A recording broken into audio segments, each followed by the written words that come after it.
বেনাপোল বন্দর দিয়ে প্রতিদিন 400 থেকে 450 ট্রাক পণ্য আমদানি হতো। গত জুলাই মাসের শেষের দিকে ভারতের পেট্রোপোল ট্রাক মালিক ও চালকদের সিন্ডিকেট হঠাৎ করে সন্ধ্যা 6টার পর দুদেশের মধ্যে আমদানি বাণিজ্য বন্ধ করে দেয়। সন্ধ্যা 6টার পর আমদানি পণ্য বোঝাই ট্রাক বন্দরে প্রবেশে বাধা দিচ্ছেন তারা। বর্তমানে আমদানি কমে ট্রাকের সংখ্যা দাঁড়িয়েছে 250 থেকে 300-তে। যদিও বাণিজ্য চুক্তি বাস্তবায়নে দুই দেশের বন্দরের কর্তৃপক্ষ একাধিক বৈঠক করলেও সিন্ডিকেট থেকে কোনো সাড়া মেলেনি।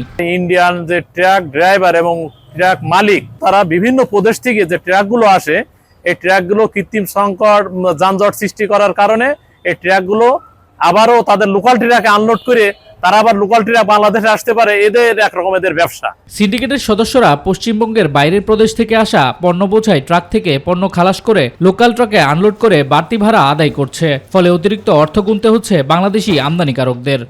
বেনাপোল স্থলবন্দরে 24 ঘন্টা 7 দিনে পণ্য ধারাবাহিকভাবে ঢোকার যে আদেশ আছে, সেই আদেশের পরিপ্রেক্ষিতে ইতিপূর্বে 24 ঘন্টা 7 দিনই চালু ছিল। সিন্ডিকেটের কারণে সন্ধ্যা 6টা পর্যন্ত পণ্য বাংলাদেশে রপ্তানি করছে, ফলে ওখানে যানজট তৈরি হচ্ছে। এখানে যে বিষয়টা সবচেয়ে বেশি এফেক্ট করছে, আমদানির সময় কমে যায়। 6টার পরে তারা গাড়ি দিচ্ছে না, অথচ 2 মাস আগেও রাত 10টা 11টা 12টার মধ্যে গাড়ি ঢুকছে। এটা অবিলম্বে পরিবর্তন আনতে হবে। বেনাপোল বন্দর ব্যবহারকারী বিভিন্ন সংগঠনের দাবি, আবারও পূর্বের ন্যায় সপ্তাহে 7 দিন 24 ঘন্টা বাণিজ্য চালু রাখতে হবে। জাতীয় রাজস্ব বোর্ডের প্রতিদিনের যে টার্গেট তা পূরণ করতে ব্যর্থ হচ্ছে কাস্টমস কর্তৃপক্ষ। সিন্ডিকেটের কারণে আমদানিকারকরা বেনাপোল বন্দর ছেড়ে অন্য বন্দর দিয়ে আমদানি করছে। বিষয়টি দ্রুত সুরাহার আশ্বাস দিয়েছে পেট্রোপোল পোর্ট কর্তৃপক্ষ। এই বিষয়ে আমরা বন্দর পর্যায়ে আলোচনা চলছে।